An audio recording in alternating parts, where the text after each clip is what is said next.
ವಯನಾಡಿನಲ್ಲಿ ಮತ ಎಣಿಕೆಗೆ count down ಶುರುವಾಗಿದೆ. ಕೇರಳದ ವಯನಾಡು ಯಾಕೆ ಈ ಬಾರಿ ಕುತೂಹಲ ಕೆರಳಿಸ್ತಾ ಇದೆ?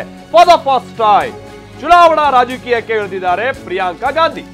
ಪ್ರಿಯಾಂಕಾ ವಿರುದ್ಧವಾಗಿ ಬಿಜೆಪಿಯಿಂದ ನವ್ಯಾ ಹರಿದಾಸ್ ಅವರು ಬಹಳ ಪ್ರಬಲವಾದಂತಹ ಸ್ಪರ್ಧೆಯನ್ನ ಒಡ್ಡಿದ್ದಾರೆ. ಮೊದಲ ಬಾರಿ ಚುನಾವಣಾ ರಾಜಕೀಯದ ಕಣಕ್ಕಿಳಿದಿದ್ದಾರೆ ಪ್ರಿಯಾಂಕಾ ಗಾಂಧಿ ಅವರು. ಆಮೇಲೆ ತಮ್ಮ ಸಹೋದರ ರಾಹುಲ್ ಗಾಂಧಿ ಅವರ ರಾಜೀನಾಮೆಯಿಂದ ತೆರವಾಗಿರುವಂತ ಕ್ಷೇತ್ರ ಯಾವುದು? ವಯನಾಡು. ಸೊ ಈಗ ಅದೇ ಕ್ಷೇತ್ರದಿಂದ ತಮ್ಮ ಆಯ್ಕೆಯನ್ನ ಬಯಸಿ ತಮ್ಮ ಸಹೋದರಿಯನ್ನ ಕಣಕ್ಕಿಳಿಸಲಾಗಿತ್ತು ಪ್ರಿಯಾಂಕಾ ಗಾಂಧಿ ಅವರು. ಬಹಳ ಅಬ್ಬರದ ಪ್ರಚಾರ ಕೂಡ ಅಲ್ಲಿ ಆಗಿದೆ.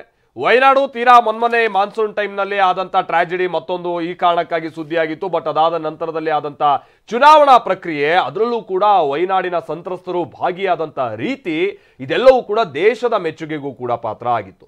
ಕಾಂಗ್ರೆಸ್ನ ಮಟ್ಟಿಗೆ ಇದೊಂದು ಬಹಳ ಸೇಫೆಸ್ಟ್ ಕಾನ್ಸ್ಟಿಟ್ಯೂಯೆನ್ಸಿ ಅಂತಾನೆ ಇದನ್ನ ಪರಿಗಣಿಸಲಾಗಿದೆ. ಯಾಕಂತ ಅಂದ್ರೆ ಕಳೆದ 2 ಬಾರಿಯ ಚುನಾವಣಾ ಫಲಿತಾಂಶ ನೋಡಿದಂತ ಸಂದರ್ಭದಲ್ಲಿ ಮೊನ್ನೆ ನಡೆದಂತ ಲೋಕಸಭಾ ಚುನಾವಣೆಯಲ್ಲಿ ಬಹಳ ದಾಖಲೆಯ ಮತಗಳ ಅಂತರದಲ್ಲಿ ಗೆದ್ದಿದ್ದಾರೆ ರಾಹುಲ್ ಗಾಂಧಿ ಅವರು.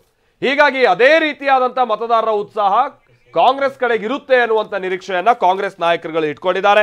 ಸೊ ಅದರ ಜೊತೆಗೇನೆ ನಾನು ಈಗ ತಾನೇ ಹೇಳಿದಾಗೆ ಮತ ಎಣಿಕೆ ಪ್ರಕ್ರಿಯೆ ಕೂಡ ಆರಂಭ ಆಗ್ತಾ ಇದೆ. ಅದರ ಜೊತೆಗೇನೆ